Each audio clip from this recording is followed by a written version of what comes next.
am going to go over the definition of human trafficking. I think you mentioned this, Colleen, earlier, just how new the definition of human trafficking is. We've had a definition for a little bit over 20 years, which is not a long time.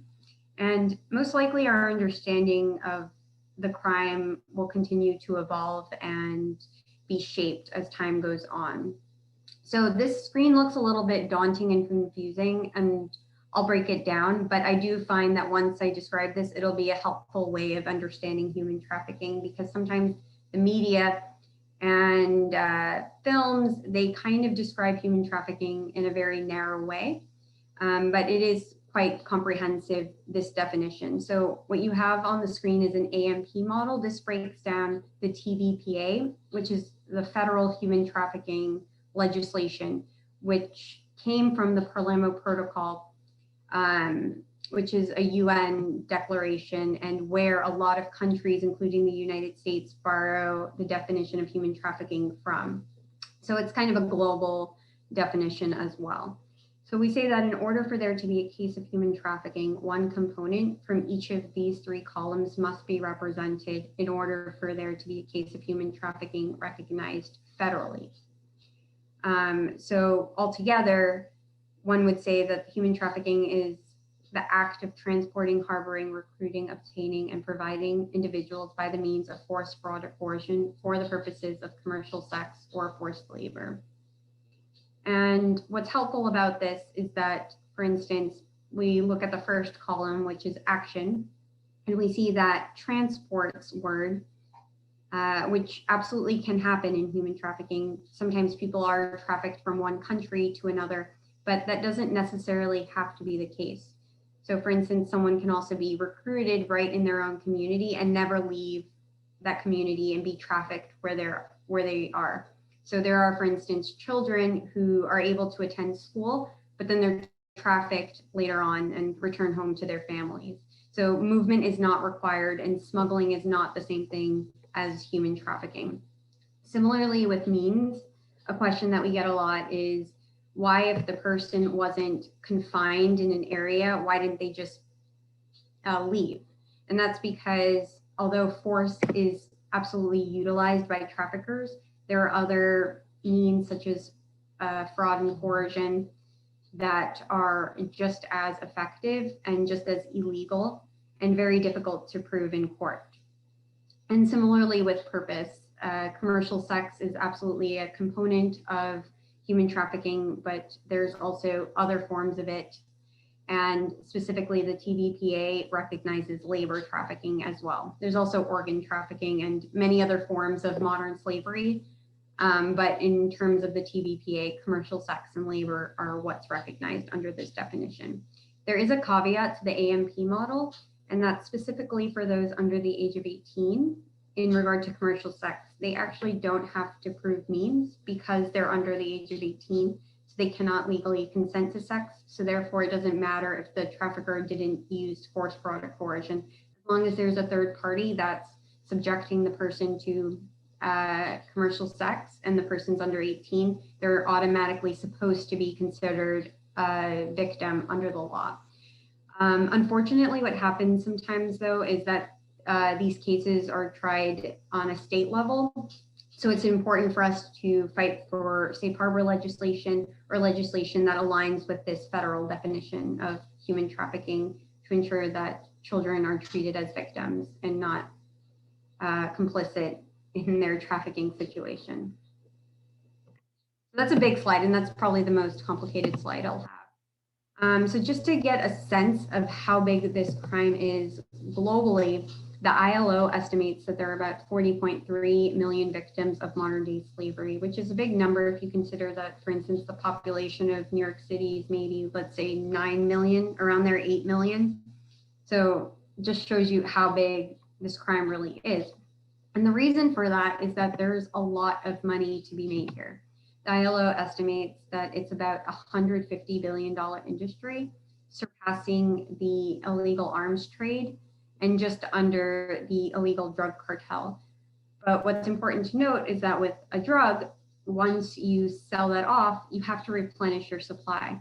But with trafficking, if you're trafficking a person, you can traffic that person over and over and over again and still make a profit without having to replace that person. You can bring in more people and increase your profits, but you can continue exploiting that individual. So according to the definition of modern slavery, which is recognized by the ILO, if we're breaking down that $40.3 million, 40.3 million victims who are subjected to modern slavery, this is what it looks like. You'll notice that there's a gray slither, the forced sexual exploitation, which is at 12%, which might be surprising to some folks. That actually the private sector or labor trafficking is actually far more pervasive if we're looking at the numbers on a global scale at 40%. And then the next slither is forced marriage at 38%. And then the last slither is state-imposed trafficking at 10%. Does anyone know what I mean when I say state-imposed trafficking? It's kind of a weird word. We don't really use it. Okay, that's okay if you don't know it. So what we mean by state-imposed trafficking is basically just labor trafficking, but it's conducted by a state or militia group. So an example of that is, for instance, children in armed conflict, or the country of Uzbekistan that was under heat for a lot of years for subjecting their citizens to work on cotton fields, or what's happening with the Uyghurs in China. That would be an example of what some might call state-imposed trafficking.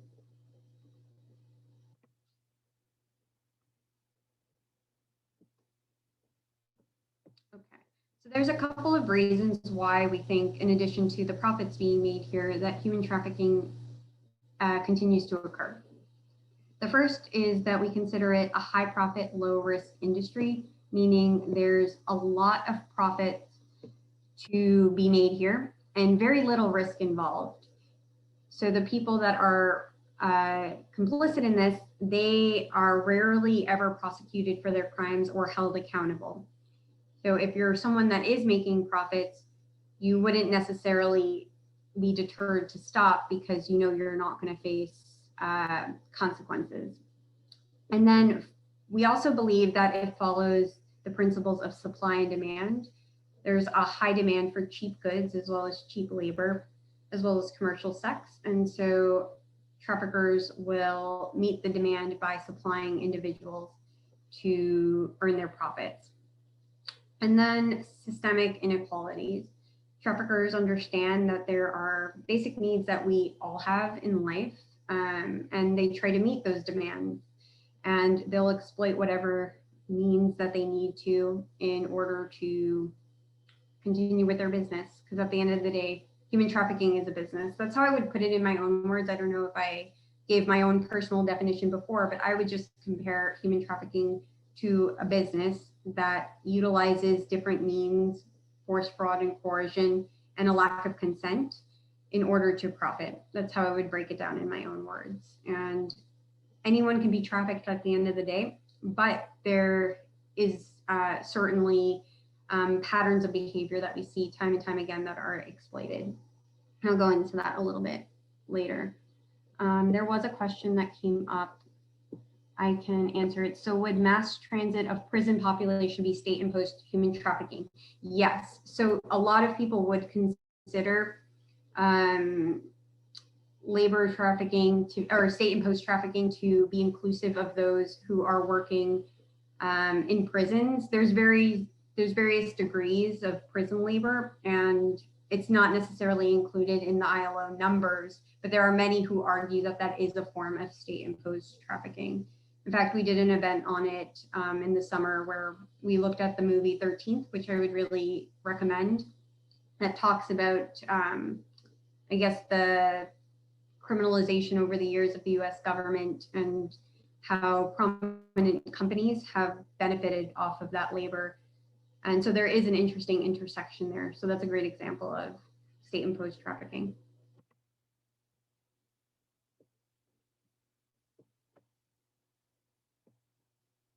And although human trafficking is happening around the world, it's also happening in our backyard as well. In fact, we know through the human trafficking hotline that human trafficking has been reported in all 50 states. The 5 biggest hubs, and this changes depending on the data cut, but typically it's California, Texas, New York, Georgia, and Florida. And there's a lot of different types of trafficking happening within the United States. There are people who are trafficked from other countries into the United States, people who are trafficked from the United States to other countries, and people who, as I mentioned before, are trafficked right in their own neighborhoods and states, and they never leave those communities.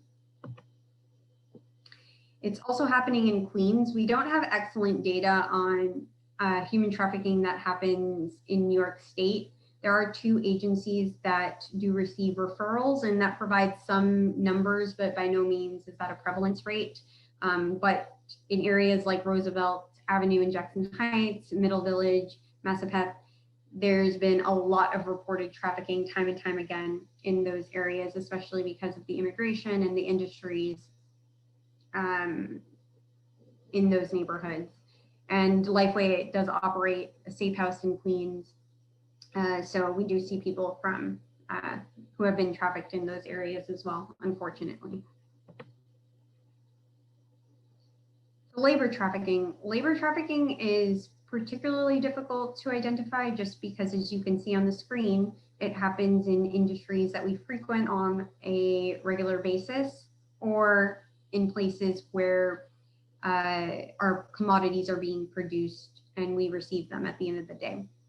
The top 3 industries for labor trafficking in the United States are domestic servitude, traveling sales crews, and agriculture. Domestic servitude and agriculture are different than traveling sales crews in that the victims of trafficking tend to be from other countries and tend to be on the older side, whereas for traveling sales crews, the victims tend to be domestic born and a little bit younger. And they sell everything from magazines, candies, different little trinkets. And it raises the same kind of issue as peddling and begging, where you might see a child on the subway selling something or going door to door. And we might assume that the child is there of their own free will and just trying to make some extra change. But that's not always the case. Sometimes there's an adult that's closely watching, or an adult that's pretty confident that at the end of the day, the child is in fear and knows to go back and give the earnings to that adult. So it's good to question these scenarios when you see specifically like children working excessively long hours and in very weird scenarios. And there's some other industries highlighted here: factories, casinos, restaurants, construction. These are just some of the more common ones in the United States. Can I ask a question quick? Yes. So I've heard, and this may or may not be true, but so like on the subway, how there's a lot of children who will be like selling things, like selling candy bars, whatnot. But it obviously, and this has occurred to me as well, like it's really weird hours a lot of times, kind of like you said, like it'll be like really late for a kid to be out, like, and it's like, I understand that some kids may actually be like, raising money for like a cause or whatever, maybe like for their basketball team, but it was brought to my attention by, I forget what, if I don't know if it was an article, but that may be like human trafficking. Is that true? Like, is that been like a cited example of like New York City subways? Like, Yeah, so it has happened. Yes. I mean, like you mentioned, it doesn't mean that every time a child is selling something that they're necessarily trafficked, and that's what makes it more confusing. But definitely those late hours and also hours where they're typically in school, those are typically red flags. So it is good to pay attention. Unfortunately, it is uncomfortable sometimes when you're seeing that and you just don't have any signs there really, and you don't really want to report it. But if you just, I think it's helpful in those situations to just be an observer and just keeping your eye out. And sometimes there is something to that. And it might not be the most heroic thing in the world, but just keeping your eye out is sometimes more than not. And you might, for instance, in my case, I saw the same kid a couple of times in a row. before I reported it. And I'll go over the human trafficking hotline, but something to note about that line, which is nice, is that you don't necessarily have to make a report to them that will go anywhere. If you just want to talk about something that you've seen and you're a little bit concerned about, you can utilize that hotline and they can guide you through maybe some of the signs and specific circumstances in that scenario if you don't want to just keep that to yourself. But yes, it is I don't want to say likely, but it is possible that not all of the situations that you see on the subway are just children that are doing it to make money. So it is good to just be aware that that's a possibility. Okay. Yeah, that's good to know. It's also interesting to know that the hotline you can just discuss with someone, because I think that would be helpful, like rather than, because I feel like a lot of discourse around human trafficking, people are so unsure. They're just very unsure, like if this really is or not. But also Aji had her hand raised. Do you want Oh, I'm so sorry. I missed that.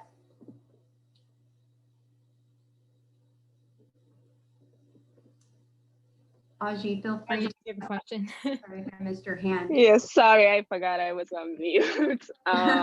Yeah, so I was just curious about the case you mentioned in Queens of like mostly women migrants being trafficked. I just wanted to learn a little bit more about the circumstances surrounding that. How do they become like so accessible, I guess, or to the traffickers? Because I know like a lot of migrant communities are very like close knit and especially very like protective, I would say, of the woman. And so I just was curious to know like what are the circumstances surrounding this? How does it unfold?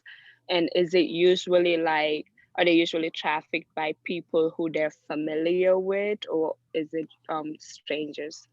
Thank you. These are all great questions. I'll break down some of the ways in which people are recruited in a slide, I guess a little bit towards the end. I know for Queens, the two industries that we see quite a bit of are nail salons and illicit massage parlors. And those tend to be victims that are recruited from other countries. I think you're right that a lot of communities are very close knit. But trafficking is a very slippery slope. Sometimes it does kind of, there can be kind of a fine line between exploitative work and then work that a trafficker is utilizing coercion, they're using threats, and sometimes it can feel very subtle to the person that's experiencing it, and they might not identify right off their head that they're being trafficked. They might see it from their perspective as, oh, well, I owe money to this person, or this person is an authority, and so I should be listening. So I think there's a lot of personal guilt that traffickers use, and sometimes you're not trafficked alone. So that I think also can perpetuate those feelings of personal guilt when everyone around you is kind of experiencing the same thing, and you may feel like, okay, this is just what it is. It's hard. I just left my other country. And even if you're in your own community, you might not be connected to your formal network. So you may be isolated from your family, your friends, and you might be around people from your own nationality, your own ethnic group, but it's not the same thing as like being with your family and friends. So you may not have anyone to express to you that what you're going through is illegal. And a lot of people just aren't familiar with their rights as well. And I think it also goes back to where, as a global community, still understanding human trafficking. So so I think there's a lot of internalization that hasn't necessarily settled in yet in recognizing human trafficking, not just out when we're looking at it in a community, but also for people themselves who are experiencing it. And I think that's a lot of what traffickers do, is that they try to make it seem like it's your own fault, whatever you're experiencing, that you either have no rights or you have to listen, you have to do what you're being told, you owe a lot of money. They may confiscate your they may know something about you that like you're maybe undocumented. They'll use anything against you, and you may feel that it's your own fault because you're being exploited.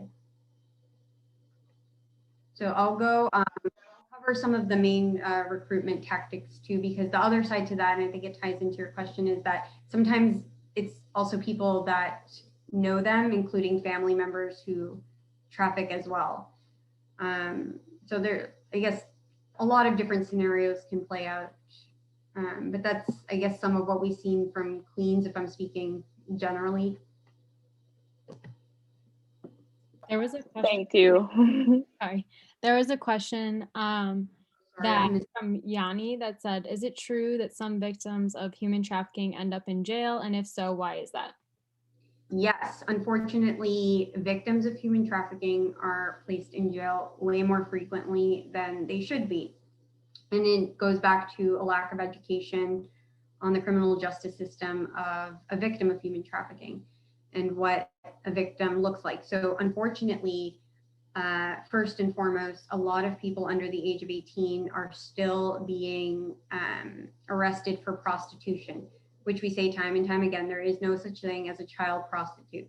No such thing. If they're under the age of 18, they cannot legally consent, but they're still arrested time and time again. It goes back to just negative assumptions that we have on victims. And then there's even people above the age of 18 that didn't necessarily consent to the commercial sex industry. And I go into that a bit in a second, but also they're arrested at way higher rates than buyers of sex and also traffickers.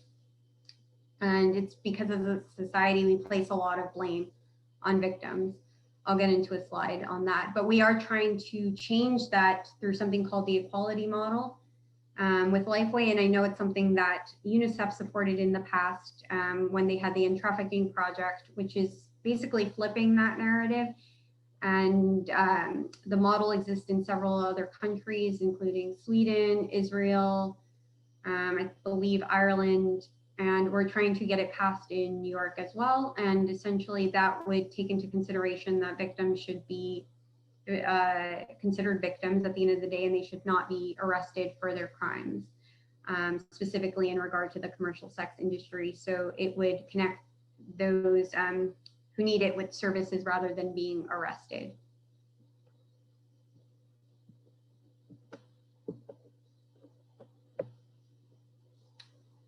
Sex trafficking, similarly to labor trafficking, happens in a lot of different industries, and not just illegal industries, but also legal ones as well. So that includes pornography, nail salons, massage parlors, and strip clubs. And this is one of the slides I was referring to before, which is a traditional mindset of the commercial sex industry. So when we think of something like quote unquote prostitution, sometimes the assumption in our culture is to think of a seller as someone who's promiscuous or assumed to be there of their own free will because they want to make easy money. And sometimes we refer to the person as a prostitute or a quote unquote sex worker. And then when we think about the other parties involved, sometimes we think about the buyer, also referred to as a John, but we don't think too much of that person. Maybe we'll say something like boys will be boys, and they're often given a slap on the wrist for buying, but not normally anything more than that. So I hope to kind of reframe this narrative a little bit in a second. When we unpack the stories time and time again of survivors that we see from the commercial sex industry, we realize that they don't normally go into the commercial sex industry at random.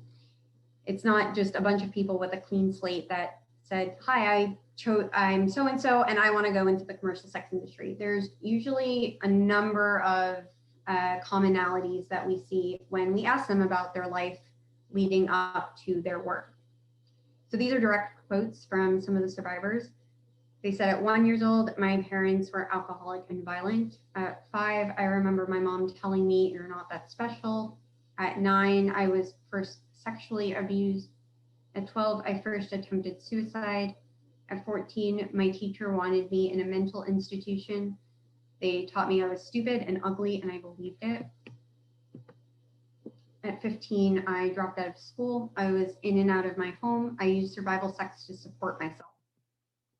And one study found that over 33% were trafficked between the ages of 11 and 13 years old, with someone saying, people will say you were so young when this first started. That is the least unusual thing. We were all young when we started.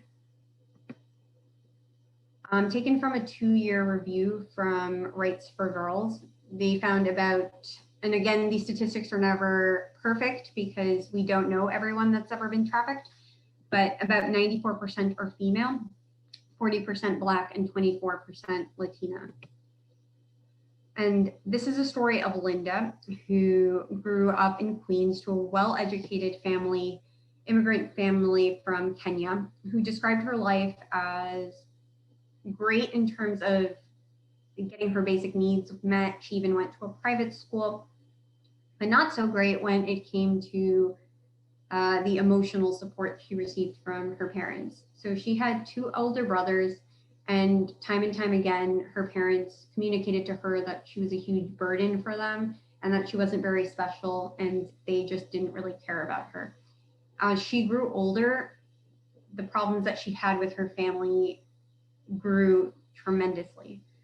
And it reached a breaking point when her father one day after an argument just threw her clothes down an incinerator, and she decided she couldn't take it anymore. So she called her boyfriend and explained to him what had happened. And so later that day, she is doing laundry and he comes to meet her and he says, hey, I listened to everything that you said. You don't have to go through this. You deserve way better than they're treating you. Let's go to a motel and I'll try to take care of you. And so she agrees. That sounds excellent. And she has a great relationship with her boyfriend. So they live in the motel for about a month when things start to take a little bit of a turn. He expresses to her that he can't afford to take care of the both of them anymore. So he's hoping that she can help out. He takes her into the city where he brings her to a strip club. And right away, she decides that's not really for her and is hoping she can do something different. And he says, okay. But as time passes, he begins to express again that times are really tough and he really needs her support. So maybe that's the only option that she should just consider pursuing, and they can't really wait for her to get a different job. So she does, and it just breaks her, the experience. He was physically abusive to her, and also the buyers were sometimes physically abusive to her, but that wasn't the worst part. It was everything. It was the entire experience.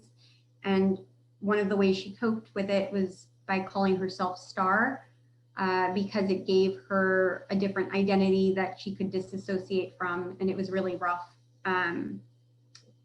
for her to really conceptualize what was happening to her. And she did at several points try to go back home, but her family disowned her when they found out what she was doing. And on several occasions, she was met with authorities, but they had arrested her. And time again, her boyfriend just came to bail her out. It wasn't until 10 years later that she actually did go to receive help. And she went to Sanctuary for Families, which is one of our partners in New York. And they were able to explain to her, she saw some kind of counseling, and they were able to walk her through what had happened to her. And she was able to finally bring herself to a place where she decided she wanted to receive this support. And now she's a tremendous survivor leader. And that's her, Linda. Let me just check the time. Okay, so the first question is not meant to be a gotcha question. I'll skip it. I'll go to the 2 other questions, but it's just to emphasize that, again, traffickers are not typically, although they can be strangers, but sometimes they are people that a person has a relationship with already, or an employer, which makes it extra confusing and difficult for the person to leave the situation because it's someone that they've developed a rapport with and they might not consider the person a trafficker or a criminal, but their boyfriend or their uncle. And they may not want to press charges. They may not want to pursue a long legal process. So that complicates the trafficking situation even more so. Yes, people do get kidnapped. That does happen in trafficking, but it's not nearly as common as an employer trafficker or someone that the person knows. What tactics were used by the trafficker to exploit Linda?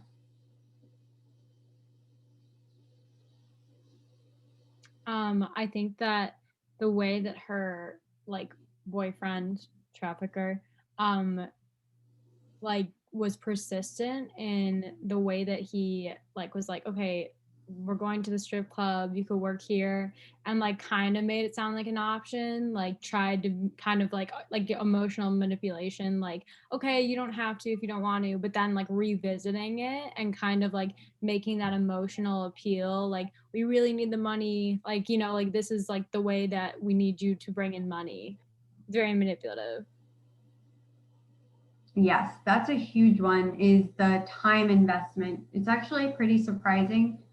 There was a study done by, I believe, the Urban Institute, but I could be wrong, but it was a long longitudinal study on the commercial sex industry. And something that they found was just how long traffickers and exploiters take to develop a relationship with someone, because they know that it'll benefit them. So they'll wait a couple of months. He didn't come to her right away and was like, okay, let's do this thing. He waited actually for her to come to him.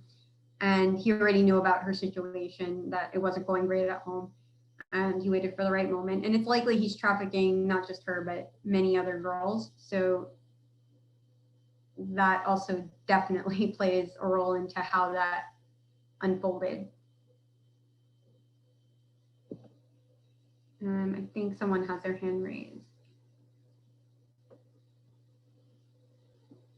Go for it.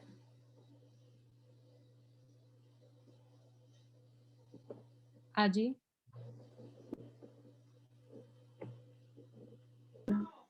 Oh, did I raise my hand by accident? Okay, it's okay. I would say one of the tactics, I think, was like him being like the rescuer, coming to her rescue every time that she was arrested and getting her out. So to show that he's her main like supporter. Definitely. Just the emotional support that's needed from one's family. We need those bonds. We need that connection. It's very important. And I think specifically the love that you get from your parents, I think it's one of the biggest resiliency factors. I think so many children, they survive things like tornadoes, they survive car accidents, different traumatic events. And children can overcome many different obstacles in their life, but one of the hardest is that lack of love that you get from your parents. And he knew that and had that intuition and tried to come in to rescue her and say, hey, they didn't do that for you, but I'm able to provide that emotional support and financial support just as an extra cherry on top. So that definitely also influenced her to buy into the relationship. Those are pretty good ones. And as you were saying before, Colleen, just the manipulation is one of the biggest terms that come up for all traffickers. They're very manipulative people. And then what support did Linda receive?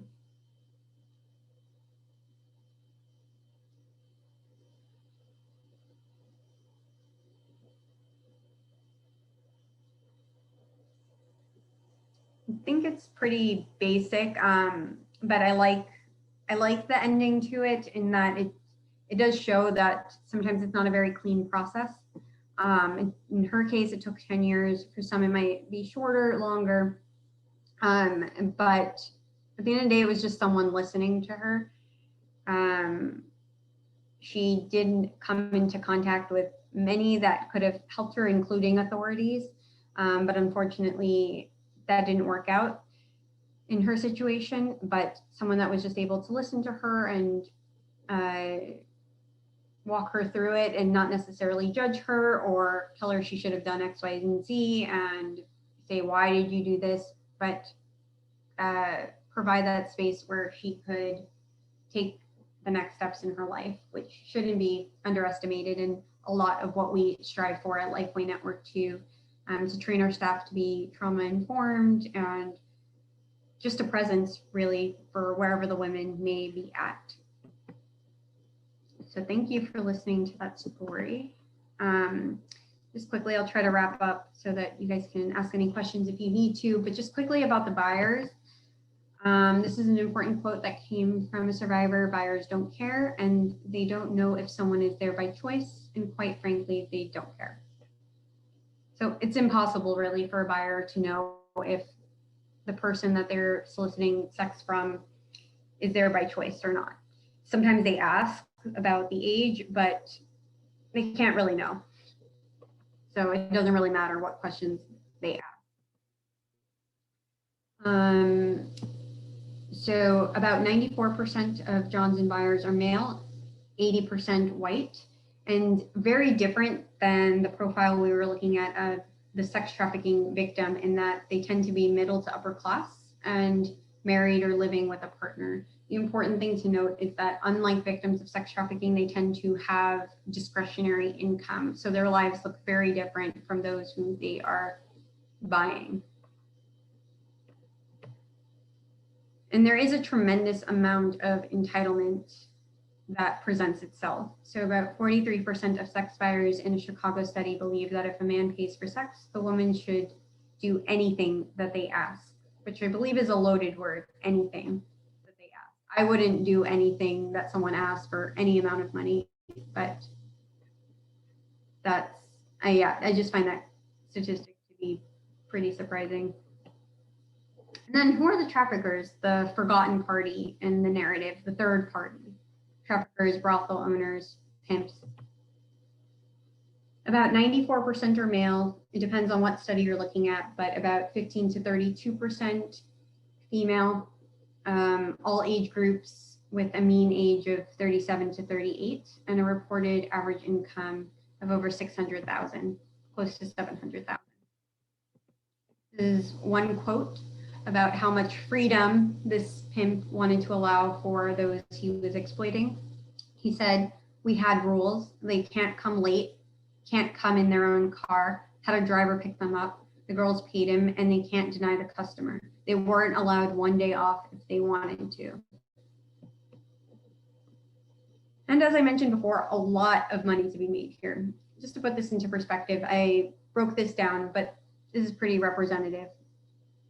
So if about one person sleeps with about 5 buyers per night or offers a service to 5 buyers, and you multiply that by 7 days in a week, or 52 weeks in 1 year, that'll be about 1,820 buyers. But the trafficker doesn't care about the people or those kind of numbers. What he cares about or she cares about is dollar signs. So let's convert that into 200. Of course, services can cost a lot more.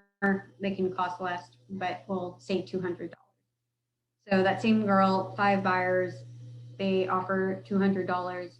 You multiply that by 7 days in a week, 52 weeks in a year, and that trafficker will have made $364,000, which is a lot of money. Definitely more money than I've ever made in a year by a lot. And it's important to note that traffickers, again, might traffic more than one person. So that's how their income gets to be a lot higher. And sometimes there's other individuals that are not serving as the direct trafficker, but they still benefit from this operation. So drivers, security guards, club owners, there may be more than one person that's aware of this kind of business and benefiting off of this. And it becomes difficult for law enforcement to determine who knows what, adding to the lack of accountability that perpetrators face. And this is one of the slides I was referring to before about how victims are recruited for labor trafficking. The first is through a job offer or advertisement, which is one of the ways that many of us will just look for a job, but it turns out that the person is responding to an exploitative offer. The second is through false promises or fraud. The second is smuggling related. As I mentioned before, trafficking and smuggling are not synonymous, but there are instances where someone is smuggled from one country to the other, and one of the parties breaches that contract and ends up trafficking the person that they're smuggling. Coercion can be present at any point of a trafficking situation, but sometimes it does happen off the bat, usually in places where, for instance, there's gang activity. The gangs may threaten someone off the bat that they have to work. But you'll see it's a little bit lower on the list because sometimes coercion actually happens a lot later. And then familial trafficking. Unfortunately, there are family members that traffic people within their own family, which is sad, but it does happen. Okay, so coming back to that mindset that I was talking about the commercial sex industry, hoping to reframe that a little bit and adjust that and offer a new perspective. But remembering that sellers are sometimes women from oppressed communities who have many times been abandoned by society, experience child neglect, sometimes homelessness, poverty, not provided often with meaningful options in their life, and some of whom are underage. Some Johns are not just boys will be boys. Many of them are entitled, and some have violent fantasies and have a discretionary income to purchase these kind of activities. And then let's not forget about the third party, which is at minimum a trafficker or a pimp who is a criminal at the end of the day. They're not shrewd businessmen. They're not great entrepreneurs. They're people that profit off of others' work. If they are committing trafficking, need to be held accountable for their crimes. They're often violent, coercive, manipulative, and fraudulent individuals. And I'm going to change the icon of the seller since we know that sometimes they're underage and the buyer has no idea what age that person is other than taking a guess. Who's vulnerable to human trafficking? There's been many people of all walks of life who have been trafficked, but there are common risk factors, and it kind of boils down to, at the end of the day, that we all have basic needs that need to be met, and traffickers will try to meet those gaps in a person's life, and people that unfortunately don't have their basic needs met, they will look for various ways to have those needs met. We all have them at the end of the day, and hopefully we're all fortunate that we have those basic things in our life.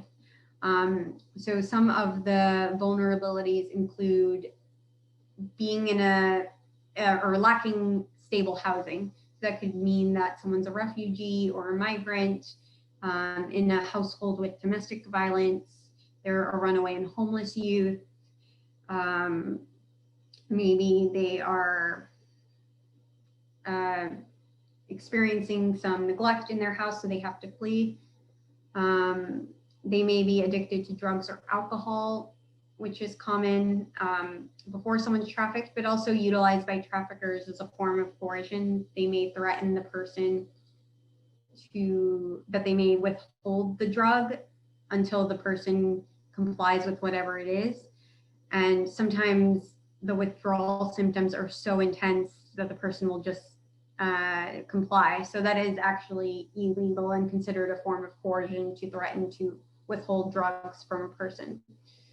And then facing poverty and economic need. It's important for individuals to have some form of income in their lives or a job. So these are just some of the common vulnerabilities, but by no means an exhaustive list. Here are some red flags to consider. There may not be all of these signs represented in a case of human trafficking. And if you see one of these signs, it doesn't mean that there is a case of human trafficking, but certainly a few of these together may give you some pause. The first is a sense that there's a situation that a person is lacking control. So that may mean that they're frequently monitored, not allowed to speak for themselves, has few personal possessions, they're not in control over their own money, and they don't have access to their own identification. The second category is working conditions. They may be working excessively long hours.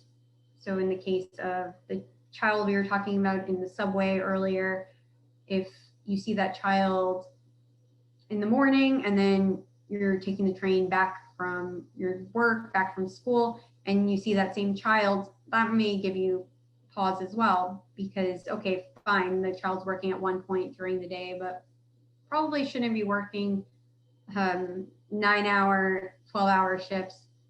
So that may give you pause, especially if you have the same routine. You're going into like a bodega and you see the same kid for hours. Definitely suspicious. Someone who's paid a little or only paid through tips, living in overcrowded conditions. They express that they have a debt that they owe to their employer. Debt bondage is another form and tactic that's utilized by traffickers. When they tell the person that they have a debt that they have to pay off, and the person can't actually pay off the debt because it's just a nonsensical number, the person is essentially enslaved because they think that they have to pay off this debt and the debt can never be paid off. And sometimes that happens from one generation to the next too. So that's why it's pretty common in other countries as well, that you have younger children that are paying off a debt from their parents. It'll continue on without someone intervening. Forced to meet daily quotas and lack of safety equipment. And then the last is for sex trafficking. Someone that has a tattoo that expresses ownership, or a tattoo that they don't want to talk about. Usually when people get tattoos, they want to share that. It is something that they want visible or to share with their friends. But if it's something that they don't really want to talk about, that could be suspicious as well. And involved in the commercial sex industry, and they're under the age of 18. Again, this is also not an exhaustive list, but certainly signs to consider. And then lastly, what you can do to take action. I think being part of the UNICEF club on your campus is a tremendous way to take action. You're already taking action. UNICEF is a big fighter in trafficking, specifically through their child protection programs, where around the world they are combating trafficking and other forms of exploitation through, one, addressing harmful social norms through legislation that they propose throughout the world and in the United States, including trying to ban child marriage in the United States, and also through strengthening systems. So ensuring that social workers are trained throughout the world, judicial systems, and other kind of systems that and networks that protect children. So UNICEF is definitely involved in human trafficking. I think also just being mindful of the language that we use, as unfortunately there's still a lot of misunderstanding about human trafficking, and the language we use is part of the harmful narratives. So words like prostitute and sex worker, I don't use personally because it implies that the person is willingly a part of a job that they might not be a part of. So in fact, in New York State, there was a law passed a few years ago where in court, legally, individuals should be referred to as prostituted because they haven't been convicted yet. So if they haven't been convicted, they shouldn't have a label that implies that they were part of an experience that they may not have been a part of. Victim versus survivor. I use victim a couple of times in this presentation, but it depends on, one, the person. Survivor does tend to be a little bit more empowering, but it also depends on the context. So I tend to use victim when I'm talking about a situation where the person hasn't left the trafficking situation, so they wouldn't be a survivor in that case. But if you're talking about someone who is left, typically survivor tends to be a little more empowering. But again, if we're talking about a person, I would just ask the person. Using pimp in a positive way should not be continued. We hear it a lot through music. Pimp My Ride was a popular show that I used to watch as a kid. Pimp this, pimp that. I don't think we should glorify individuals that traffic other people, so I would not use it in a positive way. In our safe houses, we refer to all of the women as residents. We used to call them guests, different kind of terminology, but they settled on the term residents because guest to them felt like it wasn't their place to stay and they were just at our mercy, to put it, to kind of generalize the sentiments that came out of that decision. But it just goes to show you that in this case, language is very powerful and it means something, but generally we call all the women by their names. This is the human trafficking hotline. I recommend that you write it down even now and just keep it in your phone the same way you know 911. Being equipped to ask for help if you ever do need that. If you do have a situation that you are suspicious of and you just want to talk to a professional about it, this is the hotline to call. They also do help individuals that need to get out of a situation immediately as well. So you don't have to, if you see something that's immediate, you don't have to worry about that there's a delay because you're calling the human trafficking hotline, because they link directly with the FBI and are equipped to handle those calls. But of course, that's up to you at the end of the day. I'm not going to tell you not to call 911, but this is certainly an additional resource that you should know about.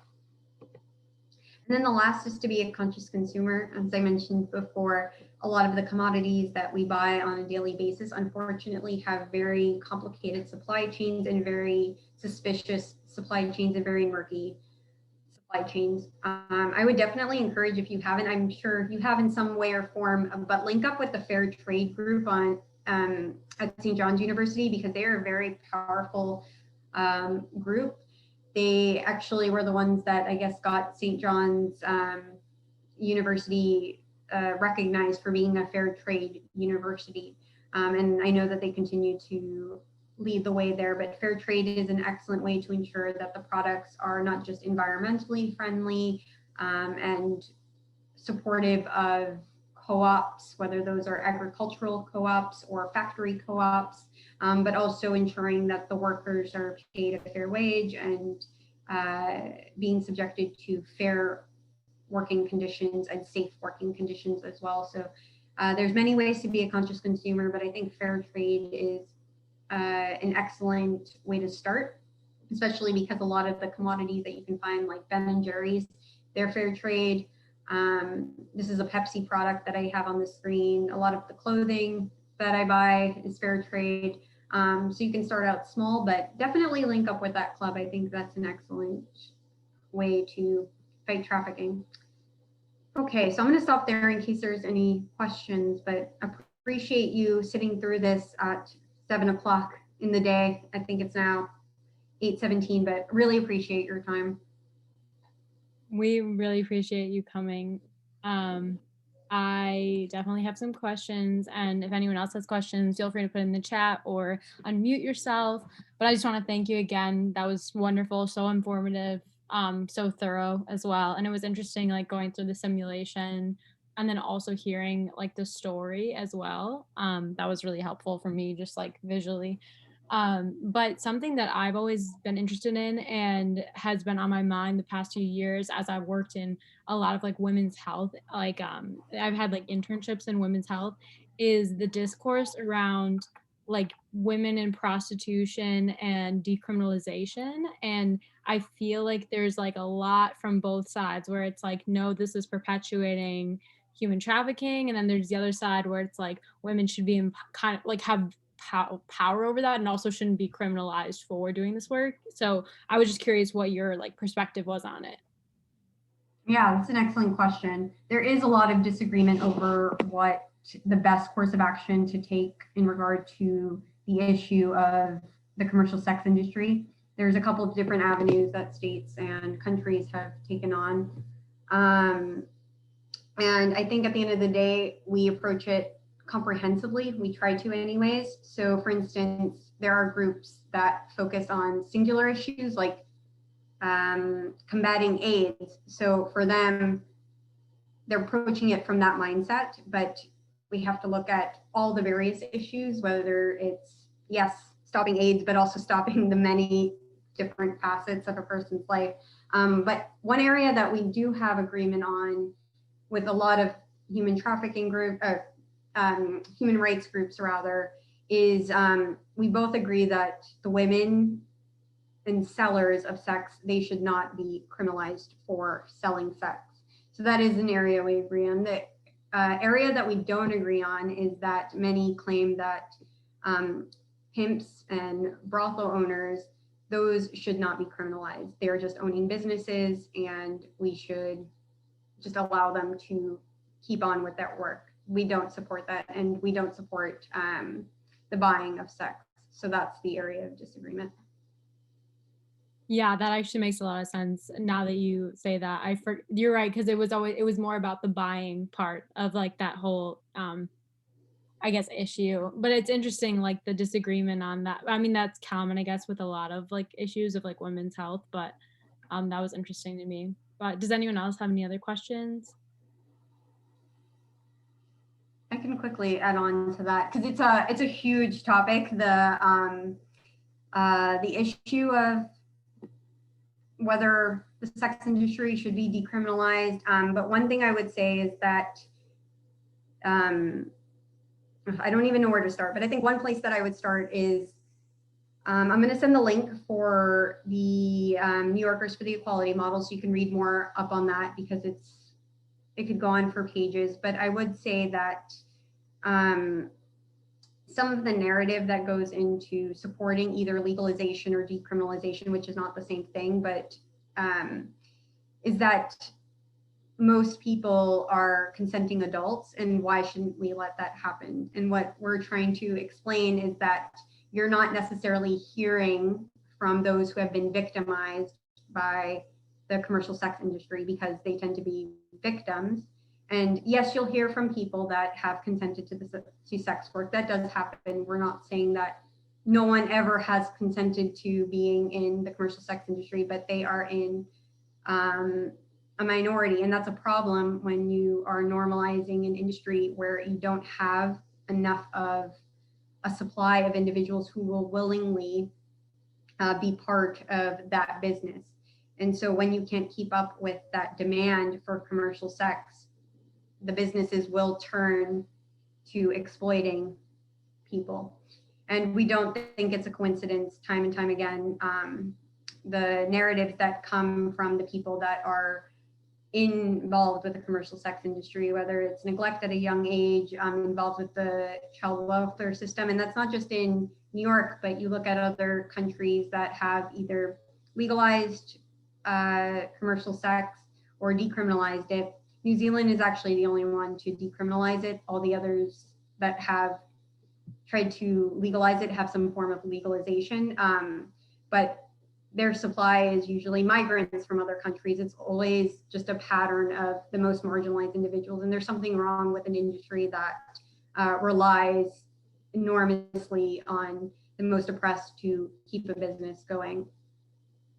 And there's a lot of money too that's being pumped into narratives. So just because you're hearing from someone that's like, okay, this was my experience, you have to question where the voice is coming from as well. So it's not always a gun. So I do want to link the New Yorkers for the Equality Model so you can read up and hear that perspective. But there's a couple of other organizations that are part of it other than Lifeway. So ECPAT USA, Sanctuary for Families, World Without Exploitation, Safe Network, Now NYC, Not on My Watch, the New York State Anti-Trafficking Coalition, Tori, Equality Now, Covenant House, if I didn't say them already, and a couple of others are part of this New York coalition. Yeah. And when I was with USA, we supported the equality model. Thank you for sending that. Sorry. I can also share this with the club as well. And so I guess just a follow-up, sorry, I'm just interested in this.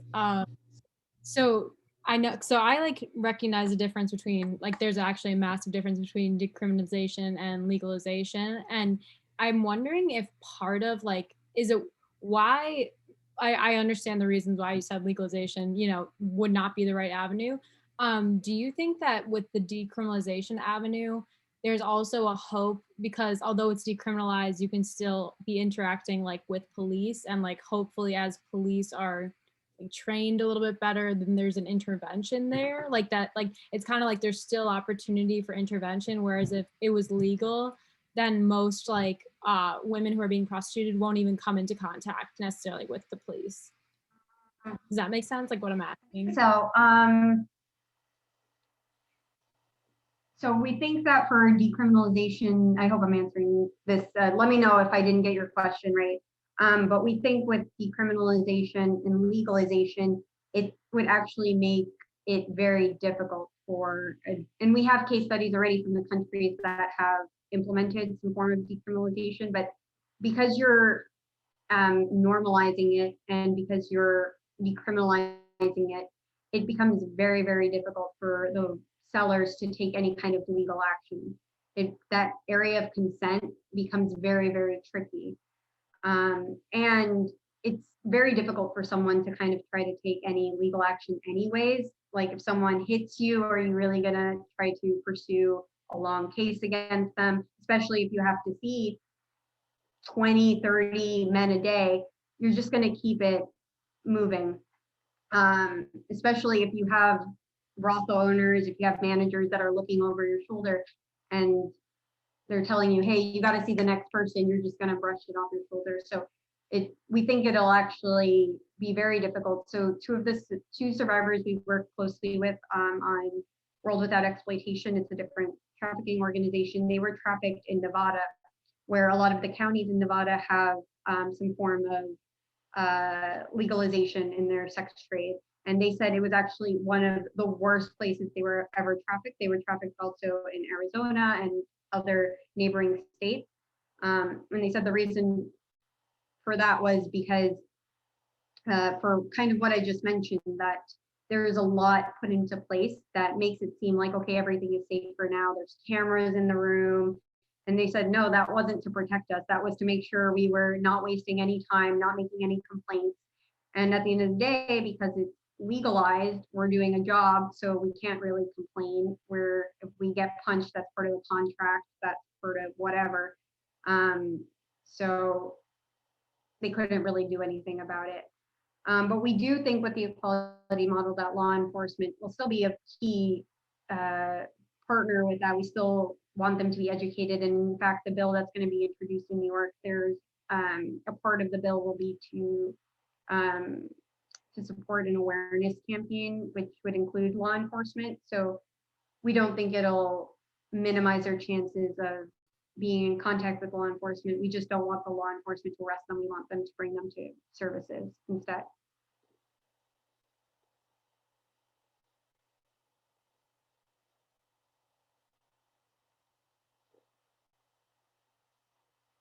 Sorry, I was having trouble accessing the tab. Yeah, no, that definitely answered my question. And then I just had another question, because you talked about the demographics of the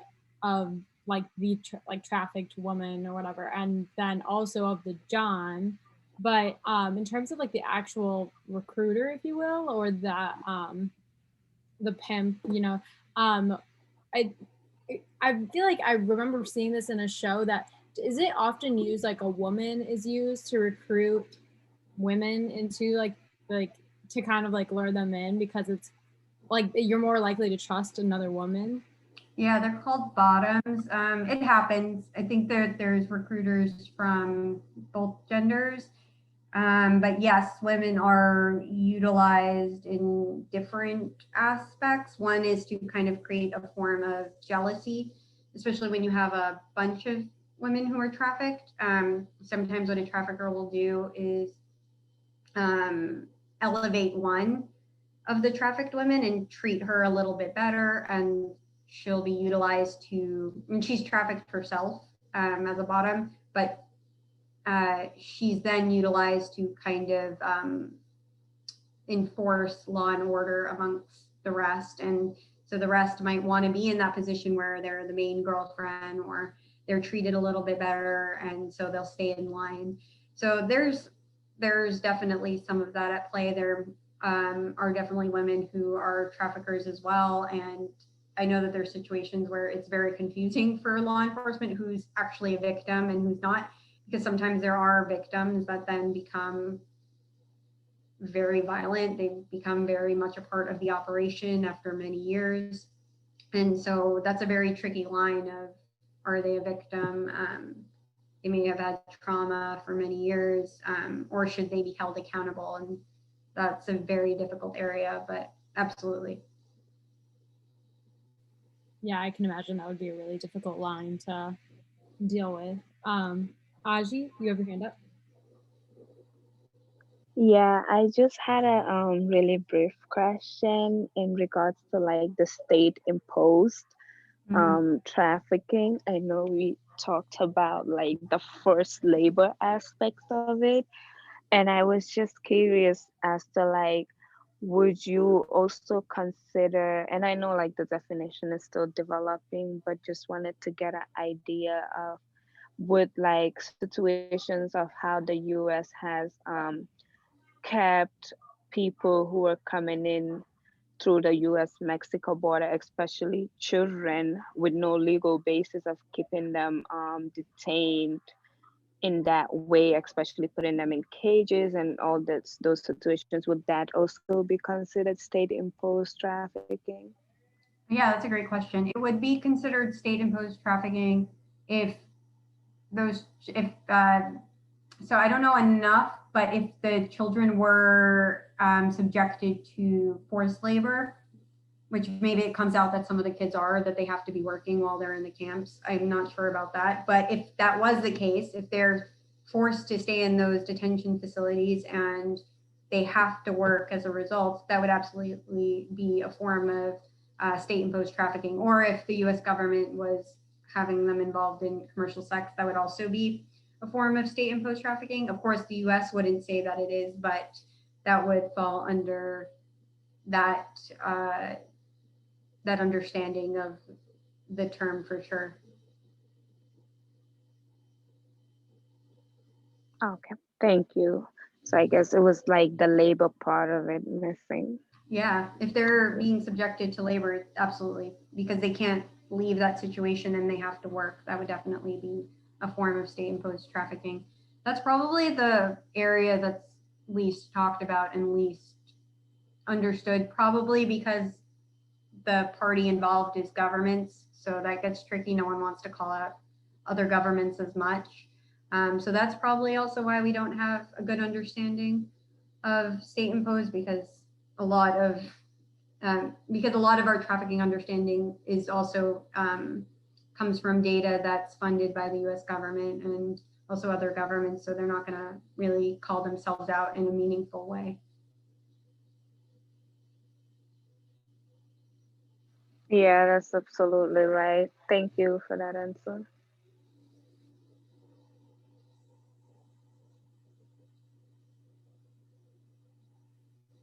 Does anyone else have any other questions? I have one more, sorry. Yeah, no, yeah, don't apologize. And this is definitely not a closed door after this. If anyone wants to send me any questions, I'm always happy to be a resource in that regard. Yeah, that's great. And we can share your info via, if someone I can share it via email, so it's like a little more private. Excellent. I was just curious, just with regard to the health aspect of women, because the implications are so like high that there is like maybe like contraction of a disease, like throughout the work, just the number of like just the general mass of men they may need to be with, and potential, unprotected sex exposure. And like, so when you have like residents? Like, is that like a component of something that you do, like regular medical visits, or is that like, do you link up with a certain organization to meet that need? Yeah, that's an excellent question. So the way Lifeway operates typically is that any survivor that comes into our safe house, they have to have case management from one of our partners, the other human trafficking organizations in New York City. And typically they provide any kind of legal, health, case management, housing support that the survivor needs. And typically we provide just the safe housing component. However, we do have an in-house social worker, and it is a priority that whatever needs that woman is facing, that needs to be addressed immediately, whether that's health related. So for instance, we had a survivor that is still unfortunately suffering from complications from a botched surgery that I guess it falls under the category of female genital mutilation. But so that was a very pressing need for her. So that is absolutely something that our social worker in-house works in coordination with the case management and other staffers that are involved with the care to ensure that those needs are being followed and that they're being met and being followed through with, because the woman is not going to try to leave housing with Lifeway if all her other needs aren't being met. So housing is pretty, health rather, is pretty up there in making sure that that's addressed. Yeah, absolutely. Yeah, that's interesting to know, and it's cool that you work in such an interwoven network as well, like with other organizations. I imagined it was that way, but it is just like helpful to understand how that all works, because you, like, as one organization can't do everything. Like, Exactly. you help. Like, that's definitely helpful. So I guess if there are any other questions, you can always reach out to Tori. And do you want to put your email in the chat? And Yes, I will do that.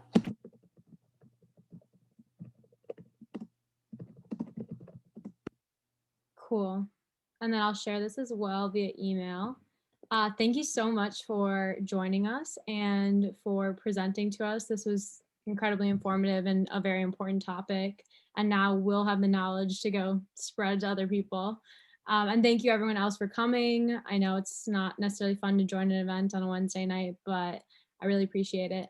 So thank you all. Have a great night. Yes, thank you all.